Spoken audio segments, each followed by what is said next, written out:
Hello my friends and welcome back to my channel. My name is Courtney Diamond. Welcome if you are a newcomer. I'm happy you're here. Today we are going to talk about how to prepare for any singing audition. Now, there are many different scenarios in which you have to audition, whether it be a musical or a play, a spot in a particular chorus or choir, or just to receive acceptance into some sort of vocal program after you graduate high school.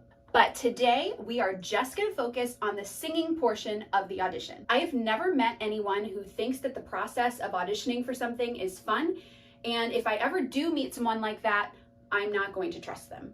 Auditions are nerve-wracking, and when you aren't thinking about your own audition or how you're going to do, you're sitting there watching other people's auditions, analyzing them and how they may affect you and what you may get out of the audition. But hopefully, if you prepare adequately, auditions will not be as scary. So let's get into some things you should be doing to prepare for a singing audition. Now, this first one is very, very, very important.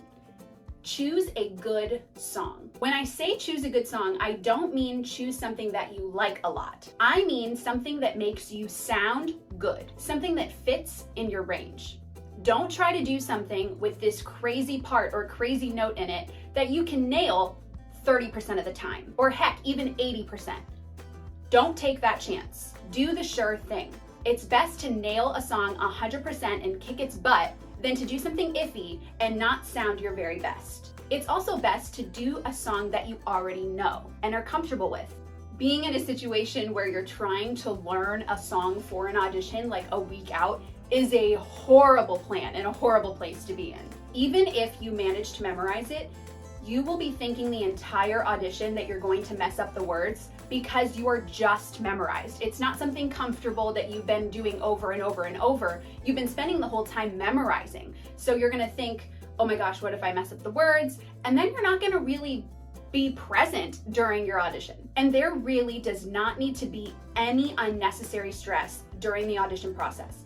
It's an audition, so trust me, there are plenty of other things that you're going to stress about. So let's not make it harder on yourself. The second tip I have for you is look good, feel good. Like it or not, auditioning for something is also a visual test. So make sure that you look and feel your best. Pick out an appropriate outfit and make sure that you feel confident in what you're wearing. Be sure that you feel like you, because that's who needs to be present in that audition. They need to see you. Keep your makeup to a minimum. I know it's super fun to go all out and do like some glamorous face and maybe put on a really bright lip or something like that. And if that's your vibe, maybe do like a simpler makeup look with like a bright lip or something like that. But don't go for like a smoky eye or look like you're going to the club, okay? You're going to an audition. You need to look professional and just enhance your features. Keep it simple. This third one is incredibly important and something that often gets overlooked when people are preparing for an audition,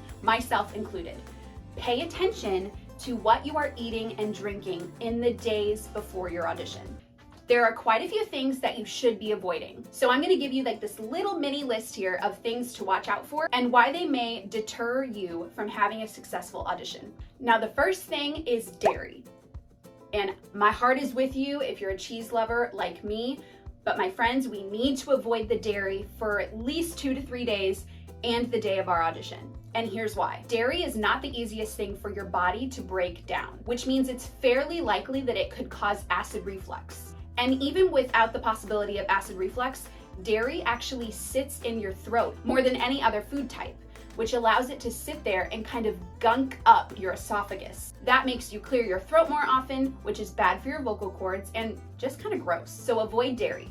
The second one is processed sugar. Like dairy, sugar also tends to sit in your throat and gunk it up. So just avoid it as much as you can. Stay away from your candies, your chocolates, and things like that that are just processed, because it's not gonna make you sound your best. This third one is sad. The third one is caffeine. I am so sorry, my sweet Starbucks lovers, but you gotta go without it for a couple of days. Caffeine is a diuretic, which means that it dehydrates you much faster than anything else that you drink. It makes you urinate more often and depletes your body of a decent amount of water, which means it dehydrates your vocal cords and your esophagus as well. So be sure to avoid coffee and soda in the days leading up to your audition. And here is one other thing that often goes unnoticed with singers.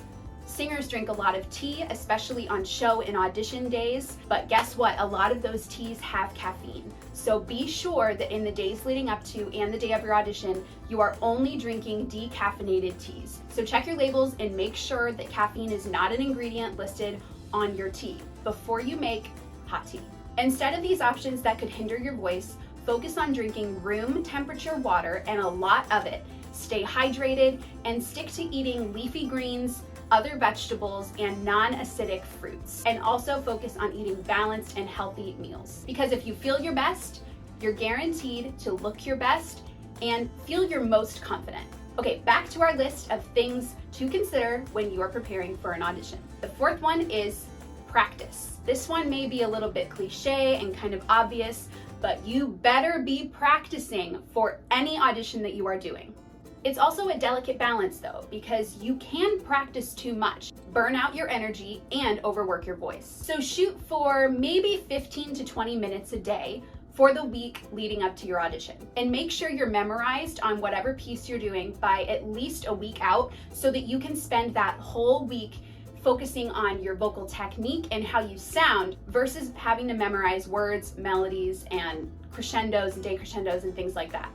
Make sure that you're memorized so that you can focus all your time on sounding your best. The fifth one is also often overlooked, but be sure to warm up on your own on the day of your audition. It's likely that there will be no opportunity for you to do any sort of group warm up when you get to the audition, or even to have space to warm up on your own. So make sure that you are perfectly warmed up by the time you get to your venue. One really great way to warm up is if you happen to take a shower the day of your audition, take advantage of the steam in there and do your warm-ups in the shower. The steam will allow your vocal folds and your throat to open up even more, and then you can sing in a more healthy way. Another option is to do it at home, not in the shower, or maybe in the car on the way to the venue. Just make sure that you do it.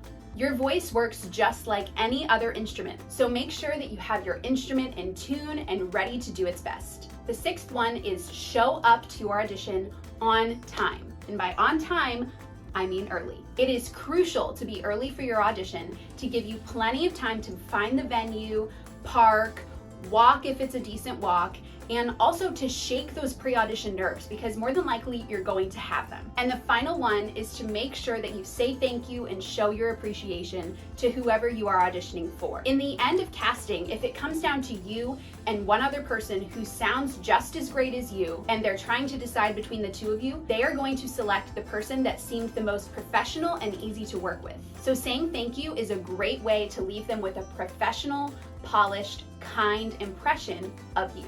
Well, that's all I have for you today, friends. I hope that this gives you the courage that you need to nail any audition that you're ever going to have that involves singing. I do also offer vocal lessons, so if that's something that you're interested in starting, go ahead and send a message to the email below and we will schedule a consultation. If you like this video, feel free to check out my other ones, and also please hit the like and subscribe button below. Go nail your audition, and I'll talk to you soon.